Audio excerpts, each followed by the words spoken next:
Hello, and welcome to the Dissident Mama podcast. Today, my guest is Dr. Clark Carlton, author, speaker, and philosophy professor. His articles have been published in various publications, such as the Journal of Christian Bioethics, St. Vladimir's Theological Quarterly, and the Journal of Early Christian Studies. In his The Faith book series from Regina Orthodox Press has been greatly influential within Orthodoxy. Dr. Carlton's long-running but now retired Ancient Faith radio podcast, Faith and Philosophy, provided important commentary on the intersection of Orthodoxy and faith, philosophy, and culture. But today, he is the co-founder of the Philip Ludwell III Orthodox Fellowship, which is currently in its fundraising stages, but has big hopes of nurturing the roots of Orthodoxy within the Southern tradition. Welcome, Clark. Good to be here. So I've gotten to know you pretty well over the last, at least half a year, maybe even longer. So we're going to kind of parse out why we know each other. And then there's some things that I don't know about you. So we'll kind of try to tackle those as well, too. So the Philip Ludwell III Orthodox Fellowship. As a disclaimer, I am a co-founder, but it was not my idea. I just like riding on smart people's coattails. You are one of those smart people. So can you tell me, how did the idea for a Southern Orthodox Fellowship come about? This was initially the brainchild, I guess we could use that term, of a friend of mine, Jeff Condra from Birmingham, Alabama. We had been discussing for several years about doing something like this, and we had taken some stabs at writing statement of principles or whatever, but it just, one thing after another, life intervened, and we just never got going. And then at some point I talked with Don Livingston about it, and he got on board, and then again nothing happened for a while, and then I think he ended up talking with you about it. And you have been actually the cattle prod here to getting us to getting things moving a little more at a less glacial pace. Well, that's a nice way of saying a nag. So at least I'm using it for good. Well, how did you meet Dr. Don Livingston? For those of you who don't know, probably most of my listeners do. He is one of the co-founders of the Abbeville Institute. So how do y'all know each other? Through Abbeville. I had discovered Abbeville online, and then I saw that a friend of mine was actually a member of David Bradshaw at the University of Kentucky, was actually a member. So I asked David if he would virtually introduce me to Don. Okay. And so that's how I met. And Don wasn't even Orthodox at that time. That was well before Don's conversion. So I got to know Don pretty well over the years. Now that's interesting. You mentioned David Bradshaw. From what I know about him, he is also a philosopher. He's a professor of philosophy at University of Kentucky. And you are. And Dr. Livingston is a retired emeritus professor. Mm-hmm. Well, this wasn't on some of our kind of generic questions that I sent you, but what do you think it is about philosophy that makes so many philosophers interested in Orthodoxy? Because I actually know other people than y'all, the people that we just mentioned, that would fall into that camp. What's the deal? There's actually a book written a few years ago about, and I wasn't in this particular book, but about philosophers who had converted to Orthodoxy. I'm not exactly sure who published the thing. We all know Tris Englehardt, the late Tris Englehardt from Houston, Texas. And he was sort of a magnet for collecting people together. And I would say probably the majority of philosophers who convert to Orthodoxy at one point or another have sort of been in the Tris Englehardt orbit at some point or another, his gravitational pull at some point or another. So that's, I think, partly just because being philosophers, we kind of run into each other, but also I knew David Bradshaw also because he had connections with the monastery in Georgia, where I used to visit quite a bit. And so particularly in the South, because the dioceses of the South, everybody kind of knew each other. And so if you know one person, you end up meeting someone else. And David Bradshaw's family are pretty much Southern royalty, or pretty close to it. And his mother wrote a classic biography of Jefferson Davis. So his whole family, he comes back quite honestly. And we just sort of all knew each other. As for philosophy and orthodoxy, I guess just philosophers are just a curious group of people. Yeah. And, we're used to asking unpleasant questions and being critical. But once you start asking those questions about yourself, then that leads to self-reflection. And in a number of cases, that's actually led to conversion. Yeah. That's a good point. And I think it's funny, the group of Orthodox people I run around with here locally, we're always joking about how small a world Orthodoxy is in America, but in the South. And then you throw on top of that kind of Southern without apology people. And then, it's pretty small. So you keep running into the same people. And that's how I met Dr. Livingston. So it's a beautiful thing. We want it to grow, but it's nice when it's small too. Okay, let's talk about the name Ludwell. Why the name? Who was this guy, Philip Ludwell III? And what do you see as the connection? The GoFundMe page has a mission statement, which you wrote, so people can read that. But tell me just in your own words, why you see that name working and why we are his spiritual descendants. Philip Ludwell III was, as far as we know, the first Orthodox Christian in North America, certainly the first convert. Let me be on the safe side and say the first convert in North America. He was the grandson of the royal governor of Carolina, Philip Ludwell I. His father was a prominent Virginia businessman and politician. He was a Virginia Burgess. He was also a member of a royal council, which is actually higher than the Burgess as well. So an incredibly well-connected family. Sometime in the early 1700s, Ludwell sails to England, and it appears he did so with the intention of meeting and eventually converting to Orthodoxy in a small parish there in London, which had some sort of connection with the Russian embassy, although I don't think it was technically an embassy parish. But it was a small parish there in London. He converted, and then he returned to North America. There's no church, no Orthodox church. This is at a time when you couldn't even be Catholic and have any kind of social or any kind of political role in society. So he was apparently flying under the radar. Married, had children. Children started to grow up. Somehow he maintained his faith. I don't know how he did, because there's no communion, no church. I assume he had a blessing to perhaps still attend an Anglican church at that point, but somehow he remained steadfast. Well, he returns to England and has his daughters baptized at the church there. He gets sick, cannot return back to the United States, so lives out the last few years of his life in London as a very active member of this parish, and dies as a full communicant. And he never founded a church.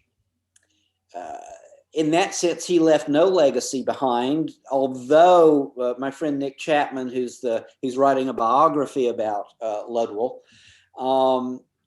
surmises that the children stayed Orthodox for quite a while, and we may have there may even be a link on down to the 20th century, which would be quite remarkable given the circumstances. Wow. Nevertheless, Ludwell never founded a church. And so we can't point to any particular church in the South or in North America that, is directly linked to Philip Ludwell III himself. And yet,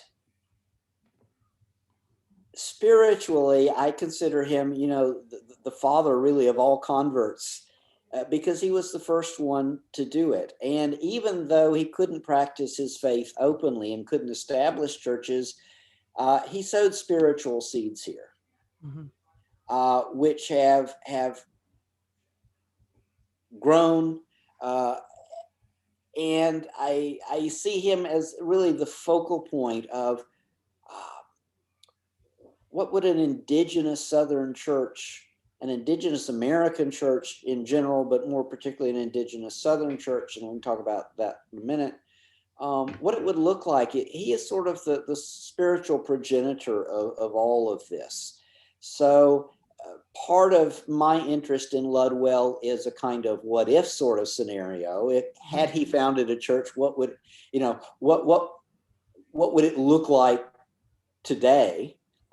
That's sort of an intellectual exercise, but then I think just spiritually, our ancestors are never truly gone in the church.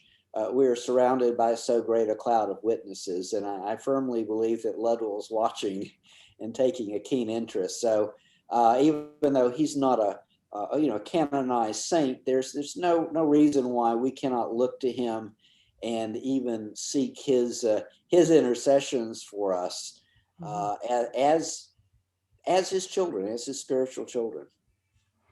Yes, and he did some translations as well. He translated services. He got permission from the Russian Synod to publish his translation of the Confession of Peter Molila. Now, that may not have been the best thing he could have chosen to translate, but nonetheless, he tried. But he also tried to translate some of the services as well, which I think is incredibly important. And I still don't think we have a definitive English translation, even yet. So maybe that's something we can think about as a long-term project in the spirit of Philip Ludwell III. Absolutely. Get on that, Clark. So you had mentioned Nick Chapman. I just want to tell listeners who he is. He runs ludwell.org. He is an Orthodox Christian, correct? And I believe he runs the press or the bookshop at Jordanville, or at least he was at one point. Okay. But is he a historian? Is that what he? He's been in the publishing industry a long time. He's from England. Oh, okay. Nick's English. But I've known him a long time. Okay. So I don't know. You'll have to get him on here and ask him how he got interested in it. But he's done a lot of the research on Philip Ludwell, because I'd never heard of the guy. Right. This was totally out of the blue. And it's absolutely fascinating stuff. It is fascinating, but I'll link to that. And so one of the things we want to do, you have talked to Nick Chapman, and he, approves of our endeavor, which we're going to get into a little bit more, but that he's doing more just the history and the ancestry, a little bit of Ludwell, the man, and his influence in the church. And we're doing something a little different. So I'll be sure to link to that. Well, let's talk about a couple of terms. The term Southern tradition is kind of thrown around a lot, at least in the circles I run in. How would you define that? Well, it's a bit like pornography. It's easier to show than actually define in words. It's the sum total of our manners, our relationship to the natural environment.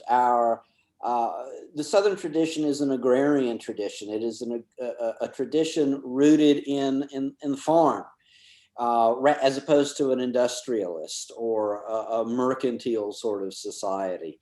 It is a tradition rooted in nature, in the farm, in our interaction and dependence and stewardship of nature.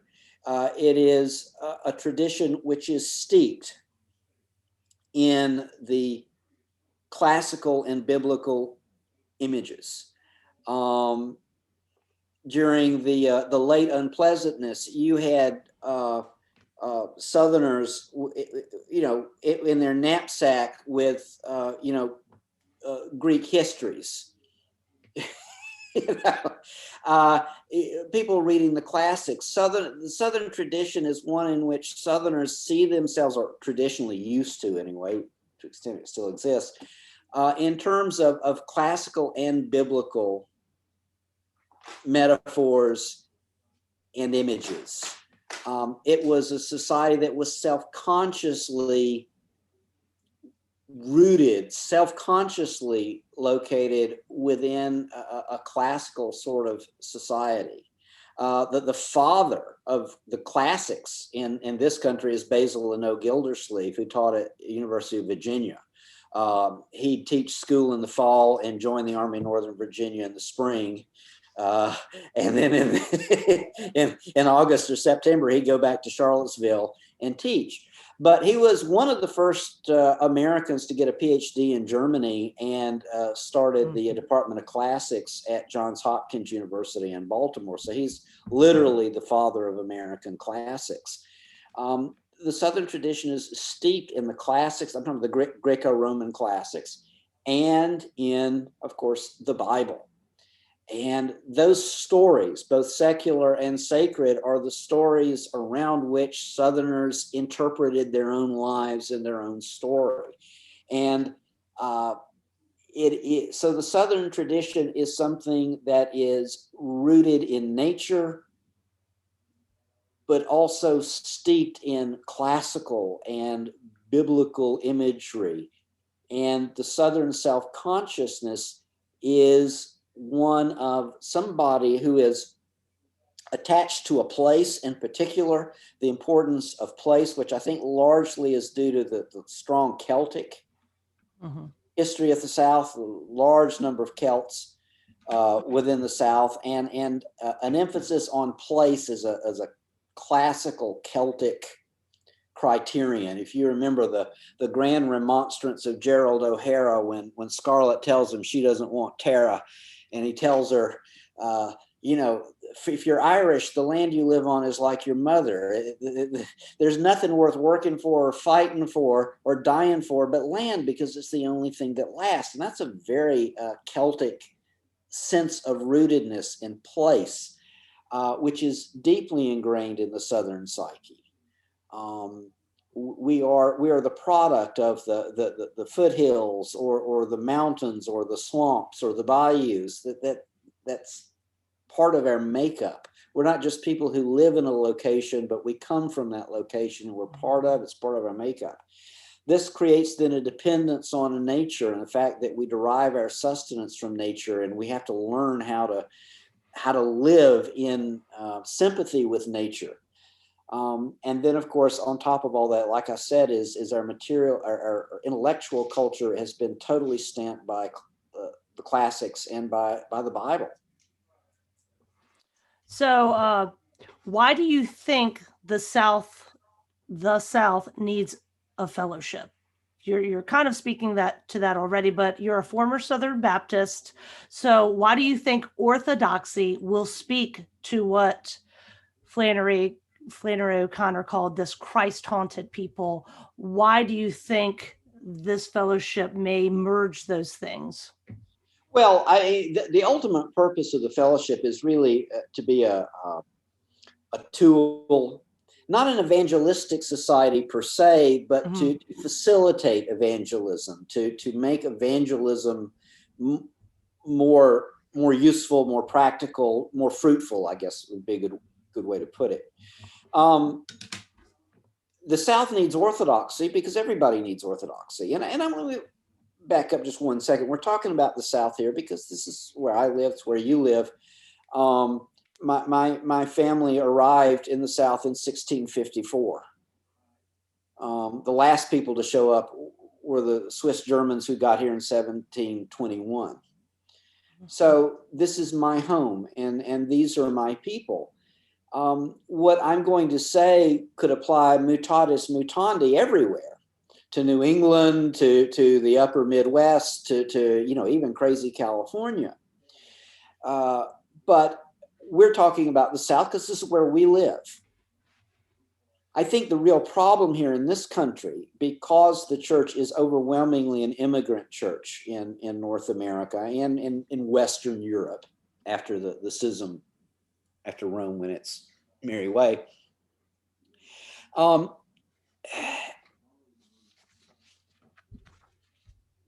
People talk about an American church. I know you were going to ask me about John Meyendorff a little bit later on, but I'll bring him up right now. Father John was deeply, passionately concerned about creating an American church.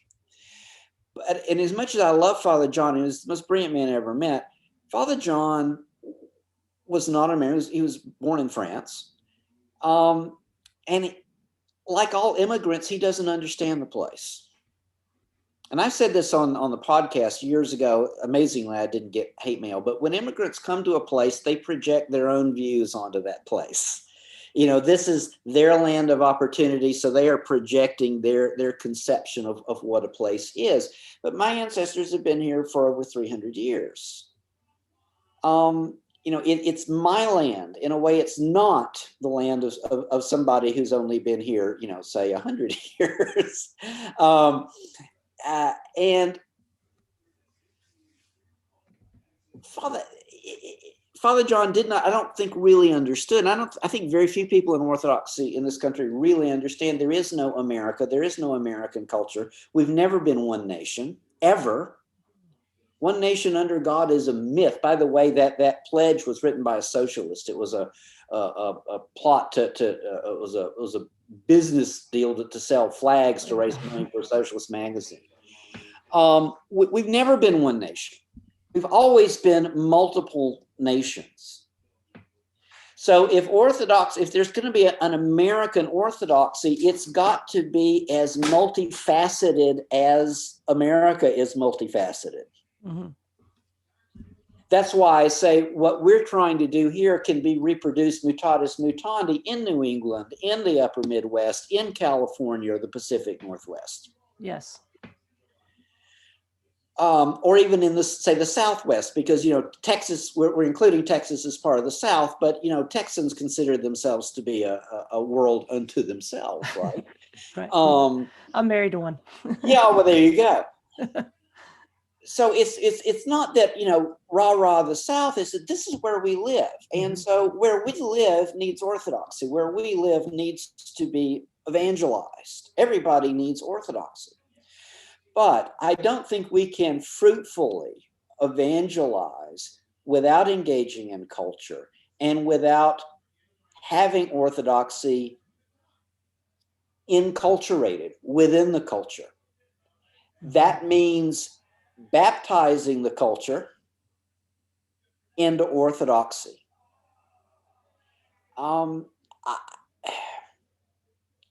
The Lord promised that the gates of Hades wouldn't prevail against the church. The church is never going to disappear.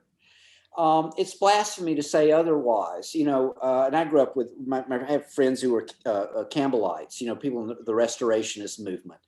The church disappeared sometime about the time the last apostle died, and it wasn't until Alexander Campbell or Barton Stone or a little bit later Brigham Young or Joseph Smith restored the church at some point later. That is nothing less than blasphemy against the Holy Spirit. The church can't disappear. If the church ever disappeared, then Christ was a liar, and the whole, we might as well just give the whole thing up. The church will not disappear, but that's no guarantee the church is going to last in a particular place. Yeah. There is no guarantee the church is going to be in North America in another 100 years, because I'm telling you, persecution is coming. Open persecution is coming. Only two things are going to protect us, I think. One, fidelity to the faith. And there are plenty of Orthodox people who are more than willing to, trade the purity of the faith for a seat at the public table, for a spot in the media or whatever. We have to maintain true to the faith. But the second thing I think needs is that the church has to be embedded within the culture. It has to find deep roots, or it's going to get torn out when the persecutions start, and they are coming. We're headed for the catacombs. And so I think the South needs orthodoxy. At the same time, orthodoxy needs to be rooted in the culture. Otherwise, we're just going to end up being a fringe catacomb kind of existence. So it's a question of, I think, the South, all of America, but we're Southerners, so we're talking about the South needs orthodoxy. But I think orthodoxy also, in order for it to thrive in North America, has got to be rooted. And we've done a terrible job of that outside of maybe Alaska. Yes. We just haven't done it. Mm-hmm. So that's the need for this. We really need to seriously ask the question, what does it mean for orthodoxy to be embedded in this culture? And for us, that means the Southern culture. For people in New England, it's the same question, but it'll be a slightly different answer. But the question has to be asked, and I just don't think we've done that. I don't think Schmemann really understood it. I don't think Father John really understood it. I don't think most church leaders really understand it. Several years ago, at an All-American, OCA All-American Council, Father Moses Berry made an impassioned plea to help evangelize African Americans. And it was just met with the sound of crickets chirping, from what I was told. And it's not like, oh, they're all racist and they don't like black people. No, it's just that,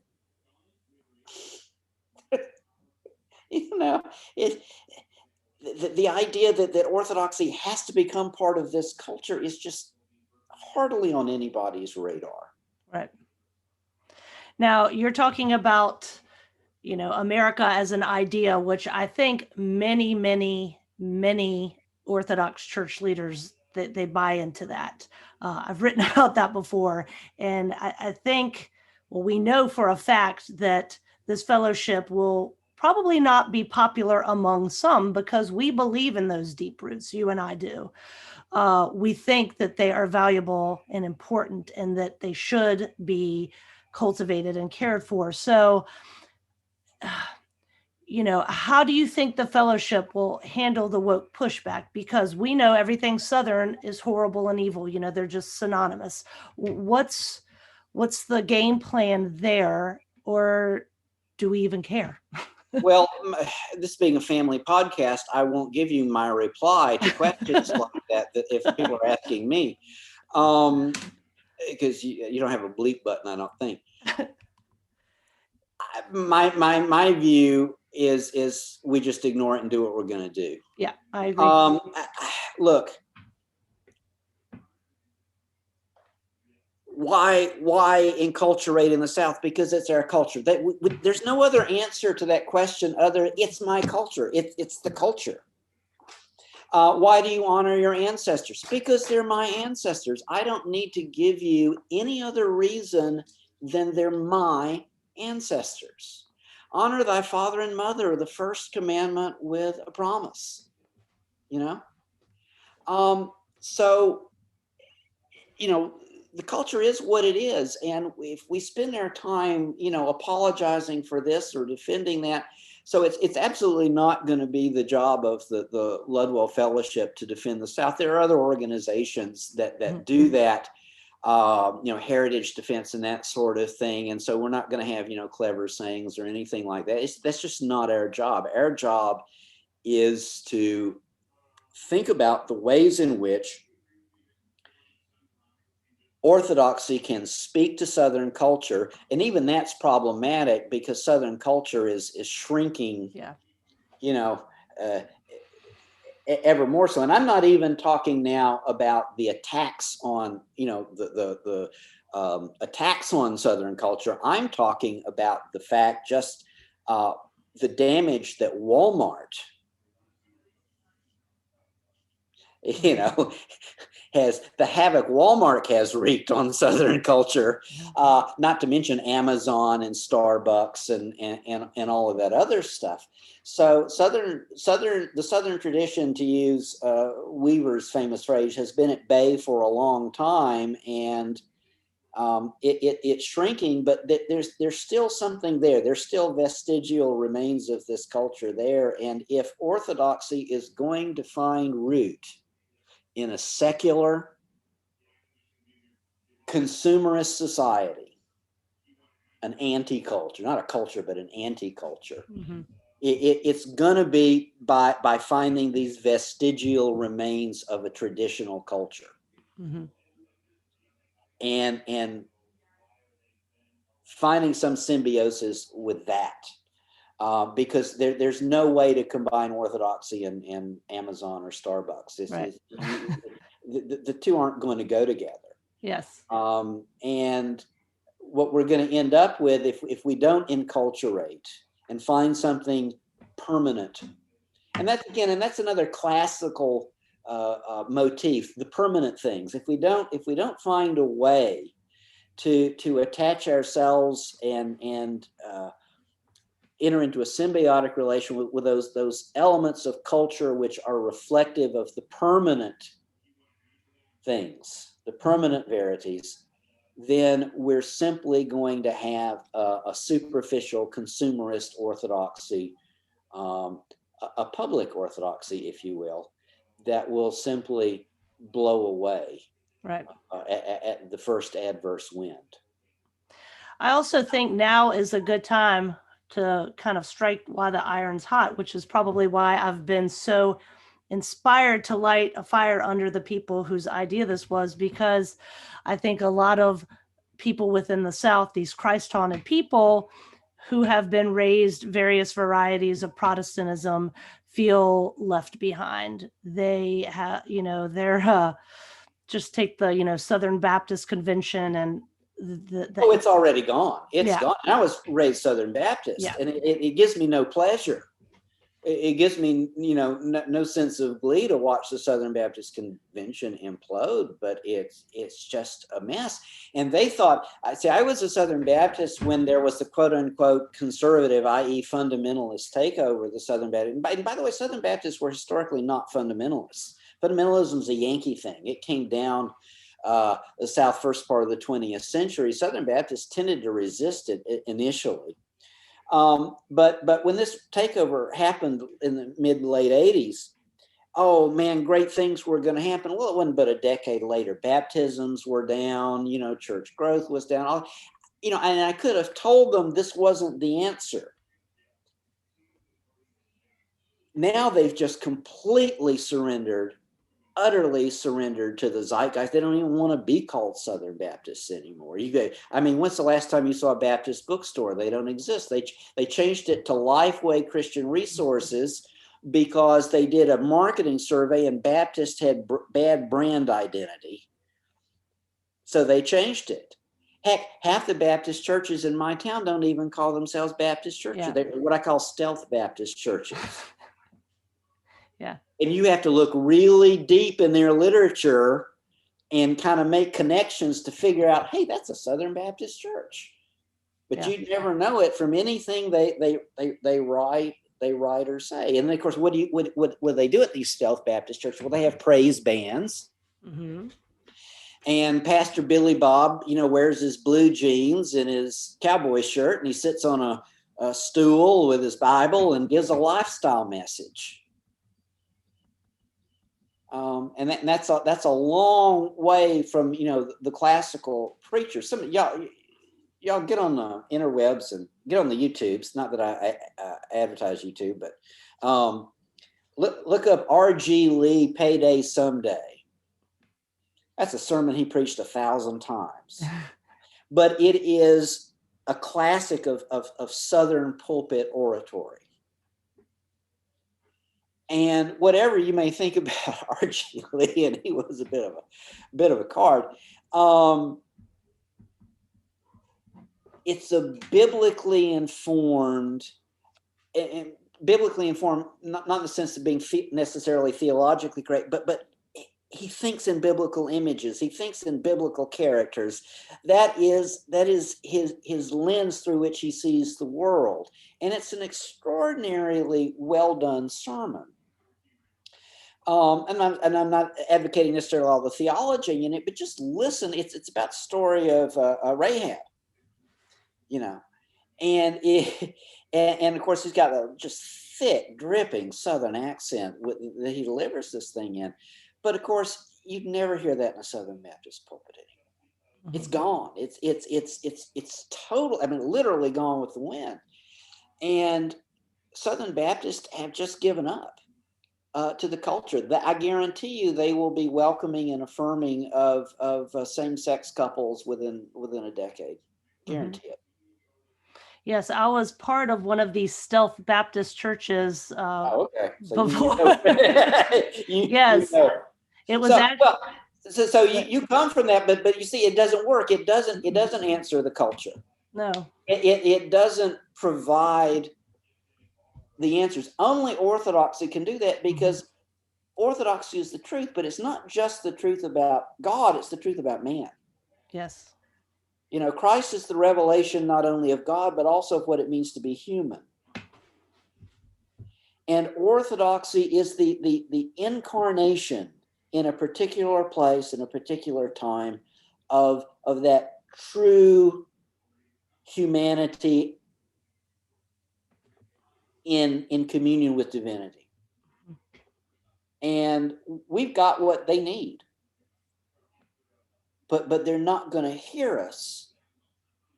And I'm not even ragging on people still doing services in Greek or Slavonic. Now, again, my family's been here for 300 years, so I have very little patience with that. On the other hand, that's not the issue. You can do all of your services in English and still say nothing to the culture. You can do your services in English and have these god-awful yoo-hoo translations, which are artless and beautyless. The language in which we worship God should be beautiful, just like the temple should be beautiful and the vestment should be beautiful. It should transport us somewhere. There's a reason, and God bless Archbishop Dimitri. He absolutely insisted on the King's English in the Diocese of the South. And Southerners are used to that. Southerners are used to the King James Version. This language still echoes in our ears. This is what is familiar to us. And that's one of the things we want to talk about is we want the Ludwell Society to be a place where we can come together and we can talk and we can think critically and creatively about, okay, what about the language that we're using? Roquefort translations are better than most, but they're not perfect by any stretch of the imagination. What would it, and a Russian can't do it. It's got to be a native English speaker, who has an ear for the language, to be able to do something like this. Archimandrite Sophrony in England, they did a translation of the Divine Liturgy. In fact, Oxford published it, as a matter of fact.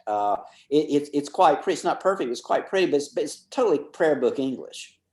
Well, that's what people in England are used to, is prayer book English. And Cranmer was a heretic, but he was he was a linguistic genius. And the prayer book is beautiful. Unfortunately, they insisted on mistranslating the Lord's Prayer, but it's debts, not trespasses. But other than that, that's the sort of thing we need to do. And we say, well, people can't understand that kind of, the English. You have to talk in the, what are you going to, yo, God, what are we going to do, God? Is that what we're supposed to go in and say? No, the church liturgy has always been written in a high, Church Slavonic is a high literary style. It is not street, Slav street slang. It is a high literary style. In Japan, the Japanese liturgy is in a high literary style. Now, just because you stick these and thous doesn't mean, I've seen some really terrible pseudo-Elizabethan translation. Most people who try to do this have no idea of the grammar, and they make rather bad mistakes. But the language, it needs to be exalted. And Southerners are used to the King James Version. We're used to that sort of language because that's what we grew up with. Musical styles. This is another thing I'd like to see the fellowship do, is get some people involved who know some things about music. There have been attempts at doing quote unquote American music. Some of it just sounds like watered down Episcopalian music. But on the other hand, there's been some really, really good stuff. I know the church in Atlanta has done some work with shape note singing, doing hymns to shape note. There's a monk out in California. I think he's with maybe with the Serbians now. He was at Maximovich Monastery, but I think he's moved. But he's done some lovely settings. And this goes back to Maxine Kovalevsky back in the 20s and 30s. Maxine Kovalevsky did settings to Gregorian chant. They're mostly in French. I'm not aware of any of those having been translated in English, but you can find French versions of these. Really good. And so the question then becomes, okay, how do we do church music, which is genuine ecclesiastical chant-based music, but that speaks to this culture, that you walk in and it doesn't sound foreign, because Byzantine chant sounds foreign, because it is. On the other hand, the Scots and the Irish have chant traditions, including the Protestants, even in fact, especially the Protestants in Scotland. Gaelic psalmody, which is actually a Protestant tradition, although it's rooted in the older tradition. You know, this is the ultimate source of bluegrass and a lot of this other stuff. So this is where, and I know you found some YouTube places where some people have done some Appalachian settings to Orthodox hymns. That's what we need to encourage. And I'd like for this to be a place where people who know music and who have an interest in this can come and talk and, exchange ideas and really explore, how do we incarnate Orthodox liturgics into musical expressions which are indigenous, but at the same time proper liturgical music. Right. Yes, it meets not a folk liturgy. Right. But proper liturgical music, but music that is reflective of this culture and this history and this heritage. And you're talking about conversations that we're going to be having on the website, the essays, maybe podcasts, people kind of bringing these ideas to the table. So, say a Southern Protestant who feels completely abandoned may come across this and say, hey, I understand that. Let me look into more of this Orthodoxy thing. Because you had mentioned how, I forget the term you used, but how people of the South who do feel abandoned just don't know about Orthodoxy. And that's exactly what I was like when I was going to this Stealth Baptist church. My husband, thank the Lord, found out about Orthodoxy. I knew I loved Jesus, but I did not like this Stealth Baptist thing I was doing.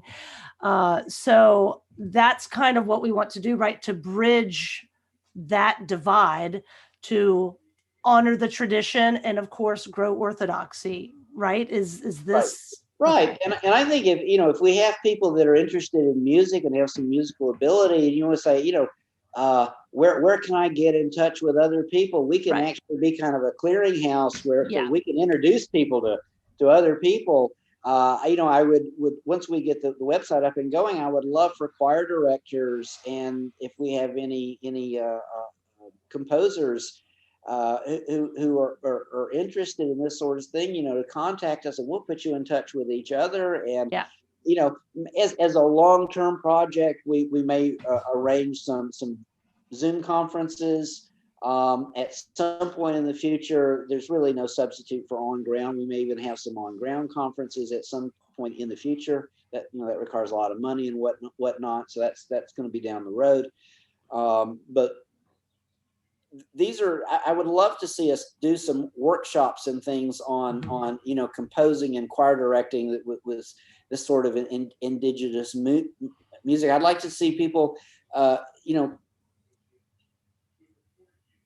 long-term project, maybe even come up with their own tonal system,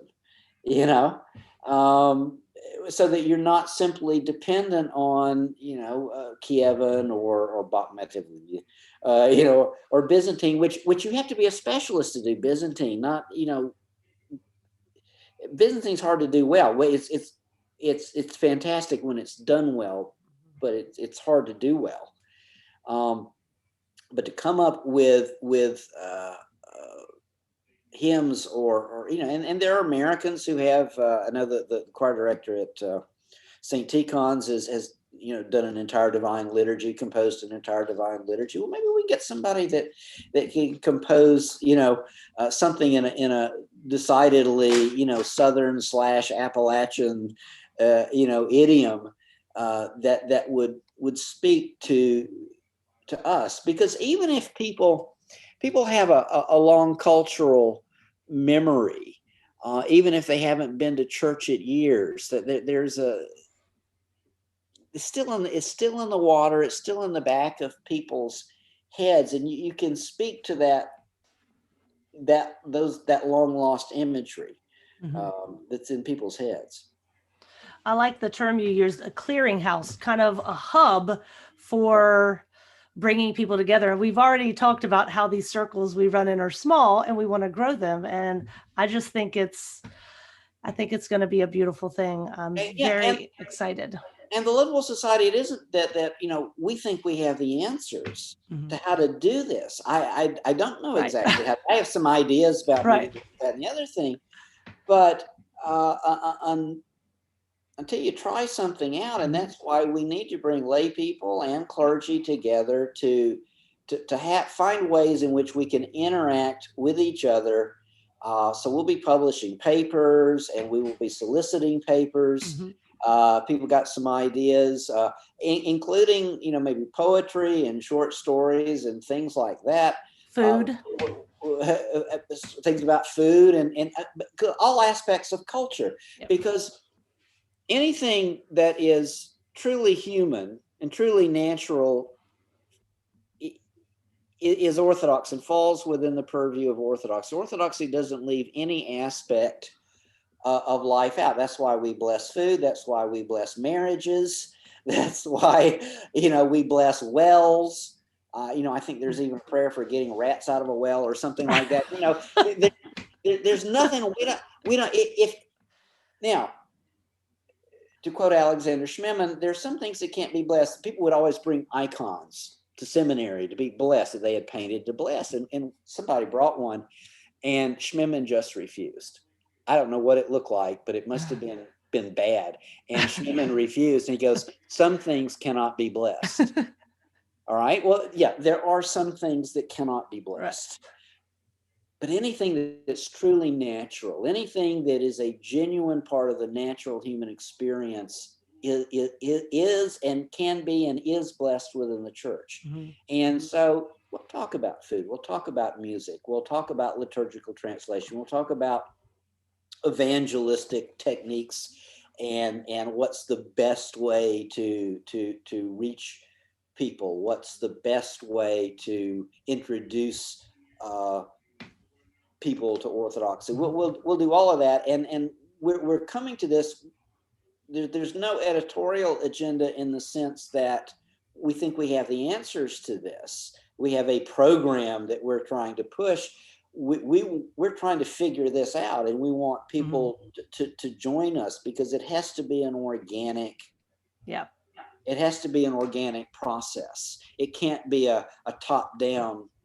Here, I give you the definitive translation. I give you the definitive Orthodox music. Now go and play it. It can't be like that. It has to grow, because that's the only way you'll know if it's working and if it's salutary or not. Yes. And organic and authentic, I think, are good ways to define Southern tradition. And that's what we hope to bring together in the fellowship.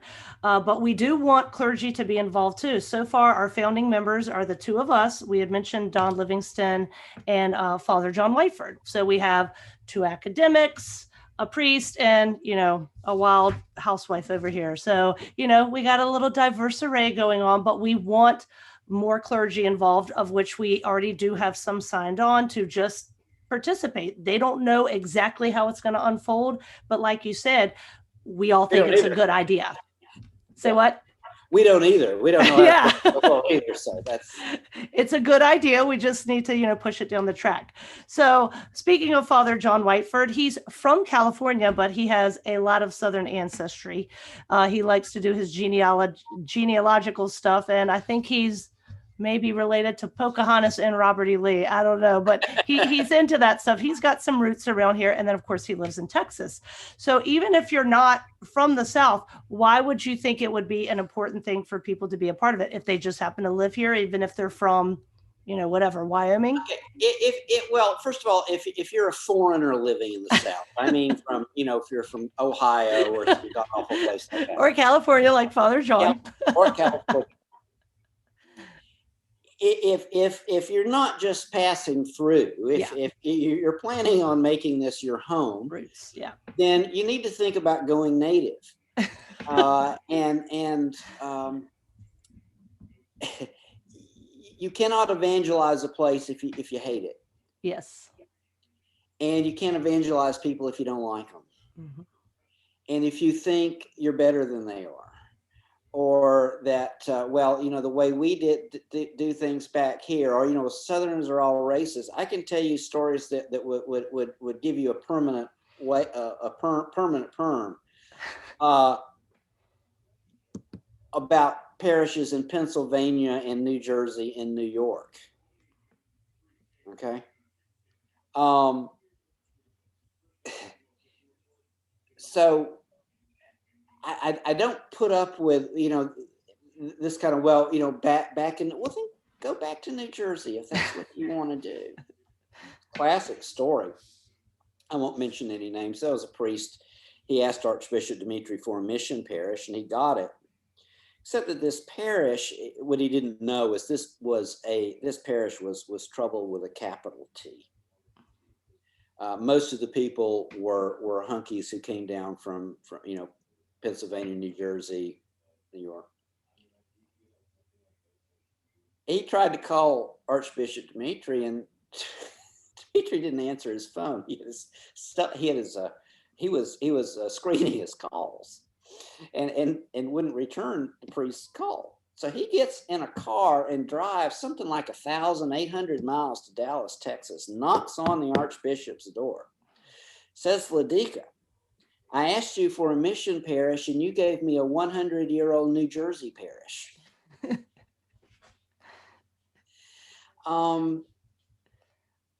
That's not going to grow. That sort of parish is not going to grow. So if you're living down here, I'm going to be down here for a while, and if you decide this is where I want to raise a family, and this is a good place to raise a family, then you need to go native, and you need to say, look, I need to be invested in making this a local church, not an outpost of Hunkyville, Pennsylvania, which is typically what happens, certainly in the OCA. I mean, that's the standard modus operandi in the OCA.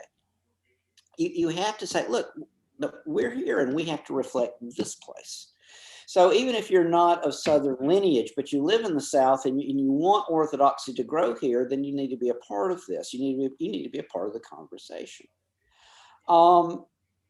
If you are a displaced person, if you are an exile to some god awful part of the world, but you're a native Southerner, then we want you to be a part of this too, because the South is, this is your ancestral homeland. Even if you never return, it's your homeland. You should take an interest in it.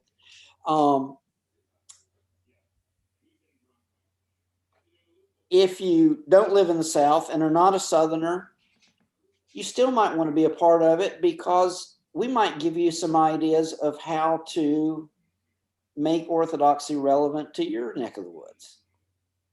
Great point. To the Pacific Northwest, or to Vermont, or to Minnesota, or someplace like that. The particulars will be different, but I think the method is going to be pretty much the same. Mm-hmm. Because the question we're asking, how do you incarnate Orthodoxy in the South, is the same question you'd ask, how do you incarnate Orthodoxy in New England or Wyoming? Right. Same question, just the answers will be a little bit different, but it's the same fundamental question. So what we're trying to do here is inherently missionary. We're just asking the question, all right, what do we need to do to make the mission take root? Not just get converts, because of course that's what evangelicals or primary, how do we get converts? Mm-hmm. The issue here is not converts. The issue here is rooting the church. Converts will take care of themselves. Yeah. We create. The OCA believed, and I heard all kinds of people tell me this, if we just do English, if we just stop doing Slavonic and do English, people will beat the doors down. Well, they didn't. Mm-hmm. It takes more than doing something in English. You've got to make a more of an effort to be a part of the culture in which you find yourself, other than just doing English and bad English at that half the time. Well, these are the big hopes we have for the Philip Ludwell III Orthodox Fellowship, y'all. Right now we have a GoFundMe. We're crowdfunding, as they say, trying to get some money together so we can launch southernorthodox.org, the URL that we have already purchased. And we want to nurture the roots of Orthodoxy within the Southern tradition. And I just thank you so much, Clark, for you and Jeff and Dr. Livingston, and just having these wonderful ideas. And I'm blessed to be a tiny bit of a part of it. And as a person who is a mother, and I plan on living in the South for a long time and raising my children and grandchildren, this gives me such hope and makes me happy in this crazy world we live in. So I just thank you for your ideas and helping to bring this to the table. Well, thank you for being our cattle prod. Thank you for calling me that and not something else. All right. Well, listen, Clark, I would love to have you again sometime and talk about all the other things you've done, but I think we'll call it quits now. And I hope you have a great rest of your Lent and a wonderful Pascha, and I'm sure I'll be talking to you soon. All right. Thank you. Bye-bye. Bye. All right. You there?